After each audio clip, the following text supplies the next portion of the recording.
এই free message পাঠাও, আজে বাজে কথা পাঠাতে ফ্রি তো। সারা রাত ঘুম নেই, সারাদিন চোখ, সারাদিন কান, পাশাপাশি শরীর চর্চা বন্ধ হয়ে গেছে। এতে কি হচ্ছে?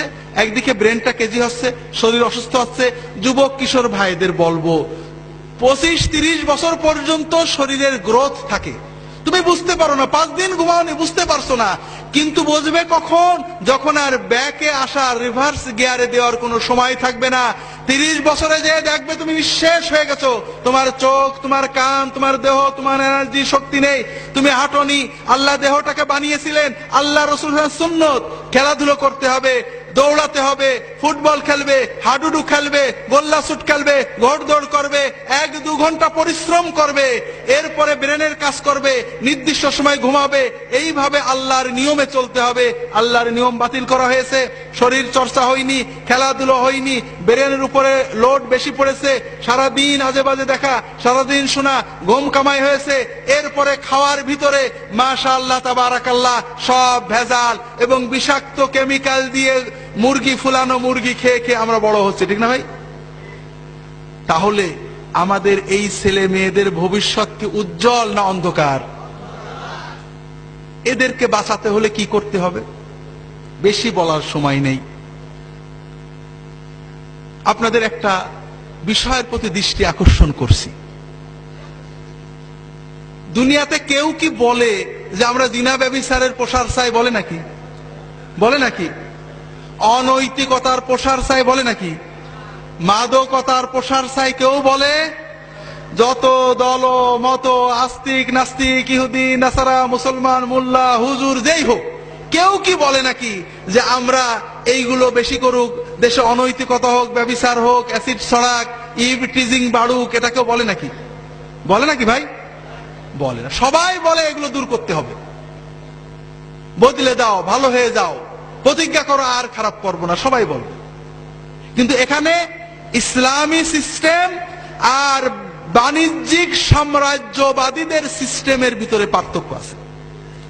বাণিজ্যিক সাম্রাজ্যবাদীরা, আন্তর্জাতিক বেনিয়ারা, তাদের পদ্ধতি কি? মদ বিক্রি করবে, এটা নাগরিক অধিকার, যে ইচ্ছা মদ খাবে। বিড়ি সিগারেট বিজ্ঞাপন দেবে, বিক্রি করবে, এটা নাগরিক অধিকার, যে চাই খাবে। লক্ষ লক্ষ কোটি কোটি ডলার তুমি মদ বেচে আয় করবে, সিগারেট বেচে আয় করবে, যৌন উদ্দীপক, ব্যভিচার প্রসারক জিনিস বিক্রি করে করে আয় করবে। এরপরে 2-4 লাখ টাকা তুমি এইডস ফান্ডে, ধূমপান নিরোধ ফান্ডে, ক্যান্সার ফান্ডে, মাদকতা বিরোধী ফান্ডে প্রসারে দান করে দেবে। আমার কথাটা কি আপনারা বুঝতে পেরেছেন? তারা বলবে মদ চালু থাকবে, মদ প্রচার হোক, এটা একটা না মানুষের অধিকার, যে চাই খাবে। মাদকতা প্রচার হোক, এটা হোক সেটা হোক, তবে এগুলো খারাপ, মানুষকে বুঝাতে হবে। কথাটা কি বুঝতে পেরেছেন? এটা হলো তাদের বাণিজ্যিক স্বার্থে কোটি কোটি মানুষের রক্ত চুষে আয় করছে। খুব ভালো করে বুঝুন, ইসলামের নীতি হলো না, মানুষের অধিকার অবশ্যই আছে, যেটা না করলে মানুষের মৌলিক বিষয় লঙ্ঘিত হয় ওটা হাত দেওয়া যাবে না। কিন্তু মদ না খাইলে কি মানুষের মৌলিক বিষয় লঙ্ঘিত হয় নাকি রে ভাই? বিড়ি না খাইলে কি মানুষের মৌলিক বিষয় লঙ্ঘিত হয় নাকি? ইসলামের কথা, ওদের কথা হলো মেলা চলবে, ছেলে মেয়ে বেহায়া নাচ চলবে, অশ্লীলতা চলবে, কিন্তু বলতে হবে যে তোমরা হেরোইন খাও না, ব্যভিচার করো না, ইভটিজিং করো না। ছেলে মেয়ে আড্ডা দেবে, অশ্লীল সিনেমা দেখবে, কিন্তু বলতে হবে ইভটিজিং করো না। ইভটিজিং বলেন? ইভটিজিং মানে হলো মেয়েদের উত্ত্যক্ত করা, কোন মেয়েকে খারাপ বলা। আমরা বলবো সিনেমা চলবে, উত্ত্যক্ত করার ছবি চলবে, ভিলেনদের চিত্র দেখবে, অশ্লীল ছবি দেখবে, নাচ গান দেখবে, মেয়েদের সাথে ফুর্তি করবে, তবে কোন মেয়েকে তুমি বাজে কথা বলতে পারবে না। হবে নাকি ভাই? এটা তুমি সব করবে, সিনেমায় হিরোইনদের মদ খাওয়া দেখবে, তবে তুমি নিজে কোনো হিরোইন টিরোইন খেও না। হবে নাকি? হাজেরিন, ইসলামের নির্দেশ হলো এই সমস্ত বিষয়ের রুট কজকে বন্ধ করা, অর্থাৎ মাদকতা রোধ করো, মদের প্রসার রোধ করো, মদকে নিষিদ্ধ করো, ধূমপানকে নিষিদ্ধ করো, যেটা অশ্লীলতা ছড়ায় এগুলো নিষিদ্ধ করো। সমাজের আমাদের যুবক কিশোরেরা তাদের রক্তের উন্মাদনায়, রক্তের মাদকতায় যেন ওর ভিতরে ঢুকে না পড়ে, কারণ একবার ঢুকে পড়লে বেরিয়ে আসা তাদের জন্য কঠিন হয়ে যাবে, ঠিক না ভাই? আমি আপনাদের অনুরোধ করব, যারা সমাজের নেতৃস্থানীয় আছেন, আল্লাহর ওয়াস্তে বলছি, একদিন আল্লাহর কাঠগড়ায় আমাদের দাঁড়াতে হবে। খুব ভালো করে বুঝুন, আল্লাহ কোরআন কারিমে বলেছেন, ইন্নাল্লাযীনা ইউহিব্বুনা আন তাশিআল ফাহিশাতু ফিল্লাযীনা আমানু লাহুম আযাবুন আলীমুন ফিদ দুনিয়া ওয়াল আখিরাহ ওয়াল্লাহু ইয়ালামু ওয়া আনতুম লা তা'লামুন। যারা ভালোবাসে, পছন্দ করে যে মুসলিম সমাজে, মুসলমানদের ভিতরে অশ্লীলতা, বেহায়াপনা ছড়িয়ে পড়ুক, প্রসারিত হোক, তাদের জন্য দুনিয়ার জীবনে রয়েছে যন্ত্রণাদায়ক শাস্তি এবং আখিরাতে রয়েছে যন্ত্রণাদায়ক শাস্তি। আর আল্লাহ জানেন, তোমরা জানো না। আমি আপনাদের বলবো যে এই যুবক কিশোরদের ঈমান রক্ষা করার জন্য, আমাদের আগত প্রজন্মগুলোকে অশ্লীলতা, বেহায়াপনা, অবক্ষয় থেকে রক্ষা করার জন্য শুধু নসিহত নয়, মেকানিজম তৈরি করতে হবে, আদর্শ স্থাপন করতে হবে, তাদেরকে ভালোকে উৎসাহ দিতে হবে, খারাপ থেকে নিষেধ করতে হবে, নিরুৎসাহিত করতে হবে। আর এই জন্য অনেক বিষয়ের পাশাপাশি সবচেয়ে বড় বিষয় হলো তাদেরকে মসজিদমুখী করতে হবে, নামাজমুখী করতে হবে, দ্বীনমুখী করতে হবে, ধর্মীয় চেতনাও তাদের ভিতরে আনতে হবে, আল্লাহর ভয় আনতে হবে। বিশ্বাস করেন, এই নগ্ন সমাজেও অনেক ছেলে মেয়ে আছে শুধু একমাত্র মাওলানা সাহেবের কথায় এখনো সে নিজেকে পবিত্র রেখেছে, এখনো নামাজ পড়ে আল্লাহর পথে থাকতে চায়। তার পিতামাতা তাকে ছেড়ে দিয়েছে, তার স্কুল, তার প্রতিষ্ঠান, তার সকল প্রচার মাধ্যম তাকে পাপের পথে থাকে, বাবের দিকে তাদেরকে আহ্বান করে। এরপরেও ওই যুবক, ওই কিশোর শুধুমাত্র ঈমানি চেতনায়, শুধুমাত্র আল্লাহর ভয়ে এখনো ভালোর পথে থাকে। এইরকম শত শত হাজার হাজার যুবক আমাদের দেশে রয়েছে। হাজিরিন, কিন্তু এরা কতদিন থাকবে? চারিদিকে ঈমান চোর কারখানা খোলা হয়েছে, বাঁচাতে হবে। হাজিরিন, এই বাঁচানোর, আমার ছেলে, আপনার ছেলের ঈমান বাঁচানোর দায়িত্ব আমাদের সরকারের, ঠিক না ভাই? ছেলে কার? আর আমার ছেলের ঈমান বাঁচানোর দায়িত্ব সলিমউদ্দিনের বাপের, নাকি কার? আমার ছেলের বাপের, ঠিক না? পরের ঘাড়ে দোষ দিয়ে আল্লাহর কাছে বার হবেন না। দুনিয়ায় হয়তো লিখসার দেওয়া যাবে। বড় আফসোস লাগে, আমাদের মুসলমান অভিভাবকেরা, ঢাকা শহরের মানুষেরা সারাদিন ব্যবসা করেন, চাকরি করেন, অবসর সময় টিভি দেখেন, ক্লাবে যান, কিন্তু ছেলে মেয়েদেরকে সময় দেন নাকি? দেন নাকি ভাই? আল্লাহর হস্তে বলছি, আমি শেষ করে দেব। ছেলে মেয়েদের সময় দেন। আপনার টাকা, আপনার বাড়ি, আপনার গাড়ি, আপনার সোসাইটি, আপনার বাণিজ্য, আপনার রাজনীতি, সবচেয়ে বড় হলো আপনার সন্তান। আপনার টাকা, আপনার বাড়ি, আপনার গাড়ি কোনোটাই জান্নাতে যাবে না, জান্নাতে নেবে না। কিন্তু খুব ভালো করে বুঝুন, আপনার ছেলে, আপনার মেয়ে, আপনার পরিবার, এটা আপনার দুনিয়ার পরিবারকে জান্নাত বানাবে এবং এরা আপনাকে জান্নাতে নেবে, আপনার সাথে জান্নাতে যাবে। যদি আপনি সময় দিতে পারেন, ছেলে মেয়েদের কাছে সময় দিন। প্রতিদিন 3 বেলা ছেলে মেয়েদের নিয়ে একসাথে খাওয়া দাওয়া করুন, তাদের সাথে বেড়ান, তাদেরকে সময় দিন, তাদের সাথে নিয়ে মসজিদে যান, নামাজ পড়েন। এইভাবে করতে থাকুন, ছেলে মেয়ে ভালো থাকবে। ছেড়ে দিয়েছেন, অনেক দূরে চলে গেছে, এখন টানবেন, আর পিছনে আসতে পারবে না।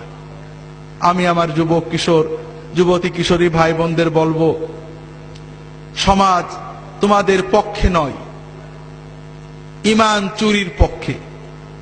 পিতামাতা তোমাদের ছেড়ে দিয়েছেন, তবে অন্তত নিজেদের ভবিষ্যতের দিকে তাকিয়ে, দুনিয়ার ভবিষ্যৎ, আখিরাতের ভবিষ্যতের দিকে তাকিয়ে নিজেরা সাবধান হও।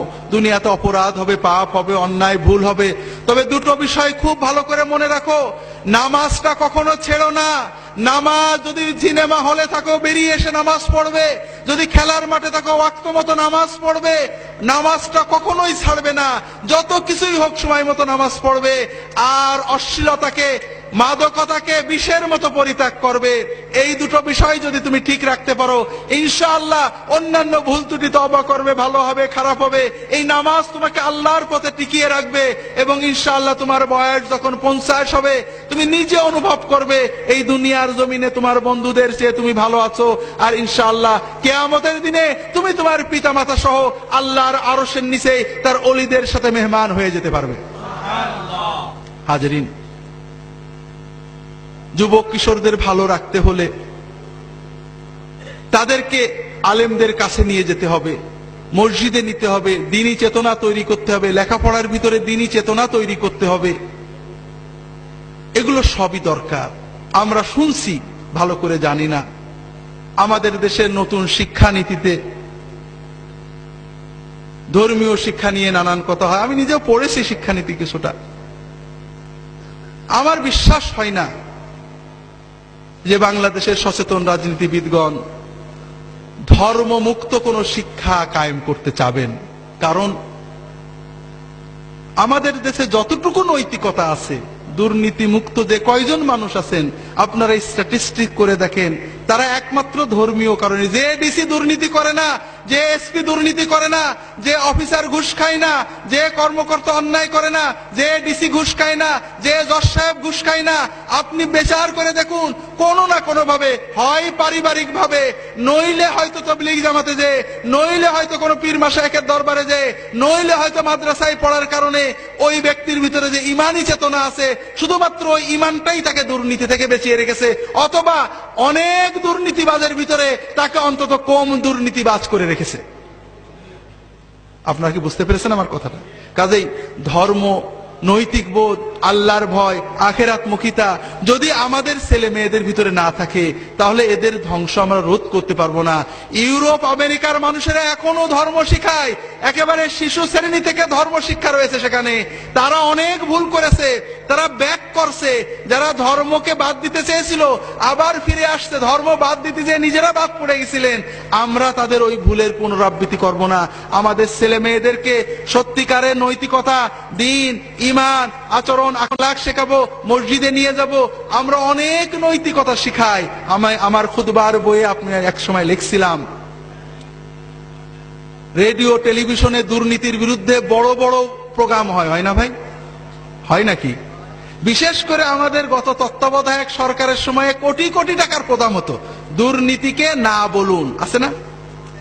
এইসব কোটি টাকার প্রোগ্রাম শুনে কেউ কি দুর্নীতি বন্ধ করেছে? করেছে নাকি? করে না। কারণ যারা এসব লেকচার দেন, দেখা যায় তাদের পারেই মানুষের কোনো আস্থা নেই, তারাই নিজেরা দুর্নীতিতে লিপ্ত। বিশেষ করে এই ইউরোপের, আমেরিকার বড় বড় পণ্ডিত এসে আমাদের দুর্নীতির বিরুদ্ধে বড় বড় লেকচার দিয়ে গেল। কিছুদিন পরে পেপারে দেখা গেল এই লেকচার দাতারাই বিরাট বিরাট দুর্নীতিতে জেলে চলে গেছে। শোনেননি হাজরিন? আসলে যদি সত্যিকারের দুর্নীতি মুক্ত করতে চান, মানুষ হলো পশুর মতো, মানুষের ভিতরে পাশবিকতা আছে, পশু প্রবৃত্তি আছে। একজন পশুকে যদি আপনি সামনে নিতে চান, দুটো জিনিস লাগে। কয়টা জিনিস? একটা হলো ভয় আর একটা হলো লোভ। এই দুটো জিনিস লাগে। মানুষেরও দুটো জিনিস লাগে, একটা ভয় আর একটা কি? লোভ। আপনি যদি দুর্নীতি দমন করতে চান, সুশীল সমাজ গড়তে চান, সুন্দর সমাজ গড়তে চান, লোভ এবং ভয়কে উজ্জীবিত করতে হবে। সেই লোভ এবং ভয় বিবেকের হতে পারে, সমাজের, রাষ্ট্রের, আইনের হতে পারে, আল্লাহর হতে পারে। বিবেককে বুঝ দেওয়া যায়, আইনকে ফাঁকি দেওয়া যায়। ইউরোপ আমেরিকাতে দুর্নীতি কম আছে আইনের শাসনের কারণে, আইনের কারণে। কিন্তু আমাদের দেশে আমরা আইনকে যে ফাঁকি দেওয়া যায় সবাই জানি। দুর্নীতিতে 50 বছরের শাস্তি, পরের কেসে দেখা যাচ্ছে 0 হয়ে যাচ্ছে। হচ্ছে না ভাই? কে যে দুর্নীতিবাদ আর কে যে ভালো, আল্লাহ তাআলা ছাড়া আমরা কেউ বুঝে কুল পাইনি, ঠিক না হাজরিন? ভয়, আইনের ভয় দুর্নীতি দমন করে কিছুটা। যে দেশে আইন খুব কঠোর আছে, প্রকৃত দুর্নীতি দমন করে আল্লাহর ভয়। কিসের ভয়? যখন বান্দা জানে যে আইনকে ফাঁকি দেওয়া যাবে, ফাঁসির দড়িকে পাল্টে দেওয়া যাবে, জজের রায়কে পাল্টে দেওয়া যাবে, রাজনৈতিক প্রভাব খাটানো যাবে, কিন্তু আল্লাহর চোখে ফাঁকি দেওয়া যাবে না। আমি যে অন্যায় করেছি আল্লাহ দেখেছেন, আল্লাহ আমার উপরে, আমার আওলাদের উপরে গজব দেবে, আমাকে আল্লাহর কাছে জবাব দিতে হবে। যখন বান্দা বোঝে যে আমি যদি ঘুষটা না খেয়ে সবর করি, আল্লাহ বরকত দেবে, আল্লাহ আমার আওলাদে বরকত দেবে, সম্পদ বাড়িয়ে দেবে, এই একমাত্র সবর, একমাত্র আল্লাহর কাছে পুরস্কারের লোভ, আল্লাহর কাছে শাস্তির ভয়, এটাই প্রকৃত নৈতিক নীতিবান দুর্নীতি মুক্ত মানুষ গড়তে পারে। আর এজন্য আমাদের যুবক কিশোরদেরকে, আমাদের সন্তানদেরকে নৈতিকতা, ধর্মীয় শিক্ষার আলোকে মানুষ করতে হবে। আল্লাহ তাআলা আমাদের তৌফিক দান করুন, আমিন। প্রত্যেকের সন্তানকে নিজের সবচেয়ে বড় সম্পদকে মসজিদে নিয়ে যাবেন, ফজরে নিয়ে যাবেন, মাগরিবে বলবেন যে যেখানেই খেলো মাগরিবের সময় আমার সাথে নামাজ পড়বে। মাগরিবের পরে বাইরে থাকতে পারবে না, মাগরিবের নামাজ পড়তে বসবে, আম্মা খোঁজ রাখবে, 3 বেলা একসাথে খাবেন। যদি আপনি না পারেন স্ত্রীকে বলবেন খোঁজ রাখতে। এইভাবে সন্তানদেরকে অন্তত 20 বছর পর্যন্ত চোখের ভিতরে রাখবেন। আল্লাহ তাআলা হেফাজত করুন, আমিন। আমি আর লম্বা করছি না, অনেকক্ষণ বলা হয়ে গিয়েছে। আপনারা আমার জন্য দোয়া করবেন। আমার লেখা বইগুলো আছে, মুখে যে কথা বলি সব কথা ঠিক থাকে না, এক কথা থেকে আরেক কথা চলে যায়। আমার লেখা বইগুলো ওই গেটের কাছে আসুন্নাহ পাবলিকেশনসের স্টলে আছে। এই মাহফিল উপলক্ষে 40 থেকে 50% কমিশন দিয়ে মাত্র 5-10 টাকা এই আমাদের খরচপত্র রেখে বিক্রয় করা হচ্ছে। ইহয়াউস সুনান, সুন্নতের পুনরুজ্জীবন পড়বেন। হাদিসের নামে জালিয়াতি, সর্বশেষ আল মাওজুআত, ইসলামের নামে জঙ্গিবাদ। ইসলাম কি, জঙ্গিবাদ কি, জিহাদ কি, বাইবেলের জিহাদ কি, ইউরোপের জিহাদ কি, ইসলামের জিহাদ কি, একামতে দিন কিভাবে হবে, দিনই রাষ্ট্র প্রতিষ্ঠা, আমাদের বাংলাদেশ ইসলামী রাষ্ট্র নাকি তাগুতি রাষ্ট্র, সব কথা কোরআনের আলোকে সুন্নাতের আলোকে পরিষ্কার বলা হয়েছে। সিলেট ক্যান্টনমেন্ট থেকে আর্টিলারি বিভাগের একজন অফিসার ফোন করেছেন, কর্মকর্তা, বড় অফিসার, যে আমরা জঙ্গিবাদের বিরুদ্ধে কাজ করার জন্য জঙ্গিবাদ বিষয়ক অনেক তথ্য জোগাড় করেছিলাম, কিন্তু আপনার বইটা পড়ার পরে মনে হচ্ছে আমরা যা কিছু জোগাড় করেছিলাম এতে 4 আনাও হয়েছিল না, 12 আনা আমাদের অজানা ছিল। কিভাবে জঙ্গিবাদ দমন হবে? জঙ্গিবাদের নামে যদি ইসলাম দমন করেন তাহলে কি পরিণতি হতে পারে? কিভাবে আমাদের পূর্ববর্তী উলামা মাশায়েখ দ্বীনের দাওয়াত দিয়েছেন, দ্বীন কায়েম করেছেন, যারা দ্বীনের দায়ী তাদেরও পড়া দরকার, যারা সমাজের চিন্তা করেন তাদেরও পড়া দরকার। কোরআন সুন্নাহর আলোকে শবে বরাত, শবে বরাতের সহিহ হাদিস কি, জাল হাদিস কি, সুন্নত আমল কি, সুন্নতের খেলাফ আমল কি, মাসনুন ওজিফা, আল্লাহর পথে দাওয়াত ইত্যাদি বইগুলো রয়েছে। সর্বশেষ আল মাওজুআত বইটা আছে, আপনারা দেখবেন, স্টলে সাজানো আছে, কিনবেন, আমার জন্য দোয়া করবেন। বইগুলো কিনলে আমি 2-10 টাকা লাভ করি, অর্থাৎ রয়্যালটি পাই, এটা হলো আমার মূল উদ্দেশ্য। দুলা ভাইকে 10 টাকা দিতে আপনাদের অনেক আপত্তি নাকি? এই 2-10 টাকা পাওয়াটাই আমার মূল মাকসুদ। আর যদি এর পাশাপাশি আপনারা দোয়া করেন আল্লাহর কাছে, সেই দোয়ার ওসিলায় হয়তো আল্লাহ তাআলা নাজাত দিতে পারেন। সিদ্দিকিয়া মিডিয়া সেন্টার থেকে দেখছি আমার ক্যাসেট বেরোইছে। আমি রিয়াদে থাকতে কিছু আলোচনা করতাম, প্রায় 30-35টা ক্যাসেট ওরা সার্কুলেট করত, সেগুলো বিষয় ভিত্তিক ছিল, এগুলো আর পরে প্রকাশ করা হয়নি। যাই হোক, আমার আলোচনার কিছু ক্যাসেটও পাওয়া যাবে ওখানে সিদ্দিকিয়া মিডিয়া সেন্টারে, আপনারা নিয়ে যাবেন ইনশাআল্লাহ। আল্লাহ তাআলা সবাইকে হেফাজত করুন, আমিন। সুবহানাকাল্লাহুম্মা ওয়া বিহামদিকা আশহাদু আল্লা ইলাহা ইল্লা আনতা আস্তাগফিরুকা ওয়া আতুবু ইলাইক। রাসূল সাল্লাল্লাহু আলাইহি ওয়াসাল্লাম হাজির নাজির কিনা, যেসব ইমাম খতিব হাজির নাজির পড়ে তাদের পিছনে নামাজ পড়া জায়েজ কিনা? আমাদের ফুরফুরার পীর ও মুর্শিদ মুজাদ্দিদ জামান আবু বকর সিদ্দিকী রাহমাতুল্লাহ আলাইহি তার বক্তব্যে, লিখিত ওয়াজে, আল্লামা রুহুল আমিন সাহেবের বিভিন্ন কেতাবে, তার উদ্ধৃতিতে, আল্লামা সাইফুদ্দিন সিদ্দিকীর কেতাবে বারংবার উদ্ধৃতিতে বারংবার লেখা হয়েছে, কেউ যদি মনে করে আল্লাহর রসুল হাজের নাজের অথবা আল্লাহ ছাড়া অন্য কেউ হাজের নাজের, কোন পীর ওলি হাজের নাজের, ওই ব্যক্তি কাফের। এটা ফুরফুরার আকীদা, এটা আমাদের কথা পরিষ্কার। একমাত্র সদা হাজির নাজির মানে হলো সদা সর্বদা সর্বত্র বিরাজমান, সবকিছু দেখছেন, এই ধরনের সিফাত একমাত্র আল্লাহ তাআলার ক্ষেত্রেই প্রযোজ্য। কাজেই যারা বলেন আল্লাহ তাআলা রাসূল হাজির নাজির, এটা ফুরফুরার মানহাজে, ফুরফুরার মুজাহিদান আবু বকর সিদ্দিকীর মতে, আল্লামা রুহুল আমিন সাহেবের বিভিন্ন কেতাবে, আল্লামা সাইফুদ্দিন সিদ্দিকীর বিভিন্ন কেতাবে বারংবার উল্লেখ করা হয়েছে যে এই বিশ্বাস করা কুফরি, এরকম বিশ্বাস করলে ওই ব্যক্তি কাফের হয়ে যাবেন। যারা ইমামরা না জেনে করেন তাদেরকে নসিহত করবেন, বুঝাবেন, বুঝানোর পরও যদি না বোঝেন তাহলে তার পিছনে নামাজ হবে না। আল্লাহ তাআলা সবাইকে তৌফিক দান করুন, আমিন। সুবহানাকাল্লাহুম্মা ওয়া বিহামদিকা আশহাদু আল্লা ইলাহা ইল্লা আনতা আস্তাগফিরুকা ওয়া আতুবু ইলাইক। আল্লাহুম্মা সাল্লি আলা মুহাম্মাদিন নবিয়্যিল উম্মি ওয়া আলা আলিহি ওয়া আসহাবিহি আজমাইন। আসসালামু আলাইকুম ওয়া রাহমাতুল্লাহি ওয়া বারাকাতুহু।